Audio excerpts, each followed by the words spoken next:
Now an update on Escalator Gate. Technicians at UN headquarters inspected the escalator that stalled when President Trump and First Lady Melania Trump rode it on Tuesday. Released a statement which reads in part, the escalator had stopped after a built-in safety mechanism on the comb step was triggered at the top of the escalator.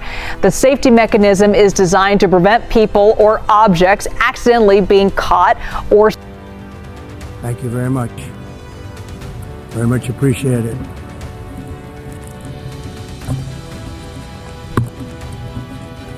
And I don't mind making this speech without a teleprompter. 1 year ago, our country was in deep trouble, but today, just 8 months into my administration, we are the hottest country anywhere in the world. At the United Nations in New York, the stage was set for a defining moment. For decades, this gathering has been where presidents and prime ministers lay out their vision for the future. Instead, what the world saw this year was something very different. President Donald Trump stood at the podium, not with clarity or strategy, but with grievances and distractions. He complained about an escalator that stopped midway, a teleprompter that failed, and even suggested he deserved a Nobel Peace Prize. What should have been a blueprint for global leadership became a reminder of how unpredictable and unfocused Washington has become. Welcome back to Traveling Vibes. Before we dive in, don't forget to hit that subscribe button and join our community. Your support keeps us going as we uncover stories shaping our world. As Trump stumbled, another leader stepped forward. Prime Minister Mark Carney used his time in New York to project calm, steady leadership. His words were not dramatic, but they were deliberate. Canada has the resources the world needs, the talent to turn them into growth, and the reliability to be a trusted partner. While Trump filled headlines with chaotic lines, Carney filled notebooks with substance. The contrast could not have been sharper. Trump's address leaned on familiar talking points. He warned countries were going to hell. He dismissed clean energy as a scam. He exaggerated his own achievements. But behind the bravado sits a deeper reality.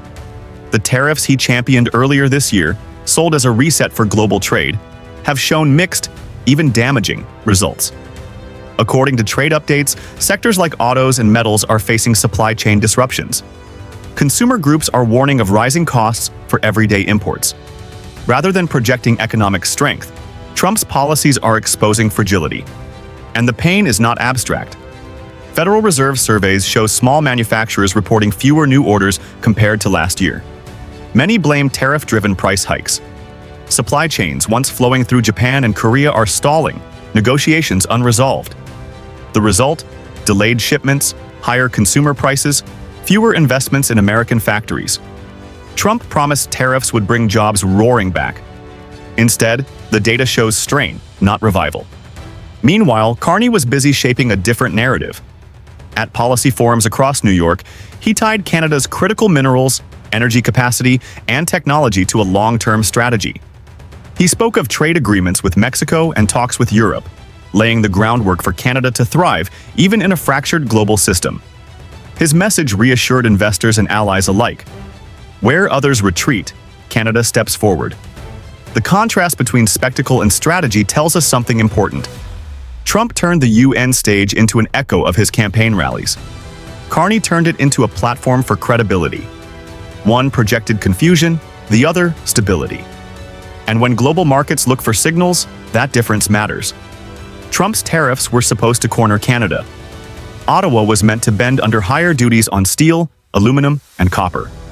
Instead, Canada has sought new allies. The most visible outcome, a whirlwind trip by Carney to Mexico City, where Canada and Mexico signed a strategic partnership agreement. The plan includes building ports, rail, and energy corridors, as well as closer cooperation on crime and the environment. What Trump once used as a wedge has created common ground. Mexico's reforms under President Claudia Sheinbaum have opened the door for deeper ties with Ottawa. Agriculture is a prime example. Canadian canola producers, hammered by tariffs and the loss of Chinese demand, see opportunity in Mexico's growing biofuel sector. The new pact also strengthens energy and infrastructure cooperation, addressing long-standing Canadian weaknesses in moving resources to market. For Mexico, it means investment and reliable Canadian goods. For both, it is insurance against Trump's unpredictable trade agenda. At the heart of this alliance lies a shared concern: the future of the North American Trade Pact. The USMCA is up for review in 2026. Both Canada and Mexico know Trump views it with suspicion. Public consultations have already begun in both countries to prepare for potential confrontations. Trump's record shows he will use tariffs as leverage if it suits his domestic agenda. That is why the Canada-Mexico partnership is framed as complementary, not adversarial. But the intent is clear. Both want insurance if Washington turns its back. And then there is China. Just days ago, Trump renewed his call for allies to punish Beijing with higher tariffs.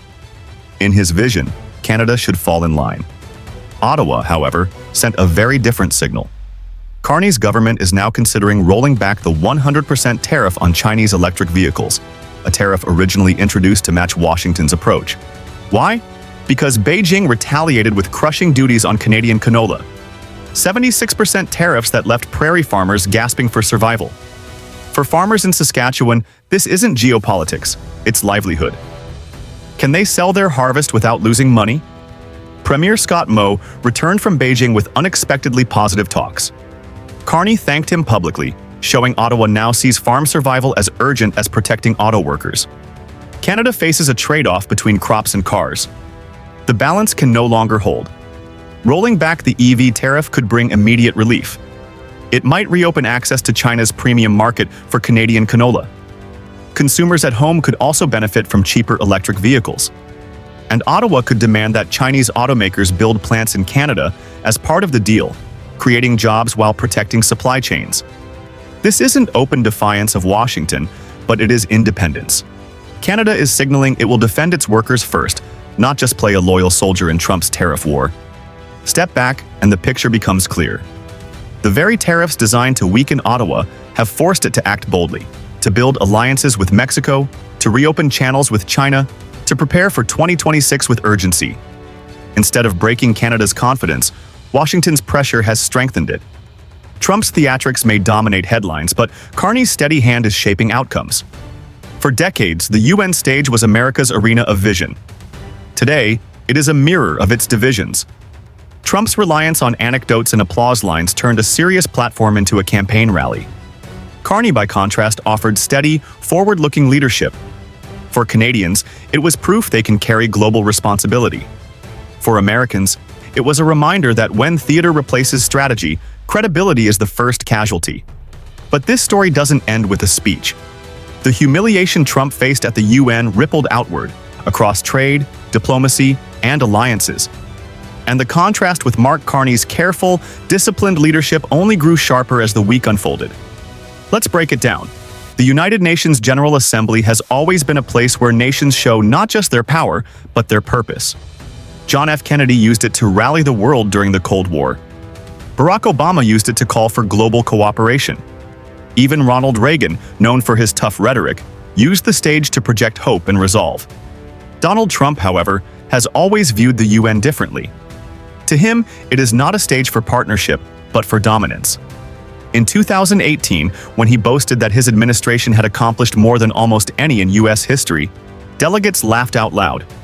In 2025, the laughter was gone, replaced by uneasy silence. Silence can be even more damning than ridicule. Trump's speech was filled with grievances. He spoke of a stuck escalator as if it were an omen. He mocked renewable energy. He accused allies of betrayal. Instead of laying out America's role in solving global crises, from climate change to migration to war, he recycled old campaign slogans. The result was not leadership, but isolation. Mark Carney entered politics only recently, but his background gave him credibility most leaders envy. Former governor of both the Bank of Canada and the Bank of England, he knows how financial systems work and how markets react. At the UN, his message was simple but powerful: stability matters. Carney spoke of Canada as a reliable partner in uncertain times. He highlighted critical minerals for the clean energy transition. He reminded allies that Canada has vast reserves of nickel, cobalt, and lithium, the building blocks of modern industry. While Trump mocked green energy, Carney presented it as an opportunity for growth. He also framed Canada's partnerships carefully. With Mexico, a new trade and infrastructure pact. With Europe, expanding agreements on technology and agriculture. With Asia, cautious but deliberate outreach. His words may not have gone viral, but they gave confidence to those who needed it most: investors, diplomats, and farmers looking for markets. In politics, flash can win headlines, but substance wins trust. One of the most significant outcomes of the UN week was Carney's meeting with Mexican President Claudia Sheinbaum. Together, they unveiled plans for a North American growth corridor, ports, rail lines, energy sharing, and agricultural cooperation. For Mexico, this partnership brings investment and credibility. For Canada, it means new outlets for its products, especially canola and critical minerals. For both, it provides insurance against Trump's unpredictability. The symbolism was clear. While Trump scolded the UN and demanded tariffs, two of America's closest neighbors were building a vision without him. History is filled with symbolic moments, times when one leader rises while another falls. At the UN in 1960, Soviet Premier Nikita Khrushchev famously pounded his shoe in protest. It made headlines but also marked the decline of Soviet credibility. In 2003, when U.S. Secretary of State Colin Powell presented faulty evidence on Iraq, it haunted America's reputation for years. Trump's 2025 UN speech may be remembered in the same way. Not because of what he achieved, but because of what he revealed. That America's global leadership can no longer be taken for granted. Carney's role, in contrast, may be remembered as the moment Canada stepped into a larger spotlight. Not as a replacement for America, but as a steadying force when America faltered. And that brings us full circle. For decades, the United Nations was the arena where America set the tone. In 2025, it became the stage where its divisions were on display. Donald Trump turned it into a campaign rally. Mark Carney turned it into a strategy session. One left the world uneasy, the other left it reassured. The lesson is clear. In times of chaos, credibility is currency. And this week, Canada cashed in. Thank you for watching Traveling Vibes. If you found this deep dive valuable, make sure you subscribe, like, and share. Your support keeps us going as we bring you more stories about the world's changing balance of power. Until next time, stay curious, stay engaged, and keep traveling with us through the shifting currents of history.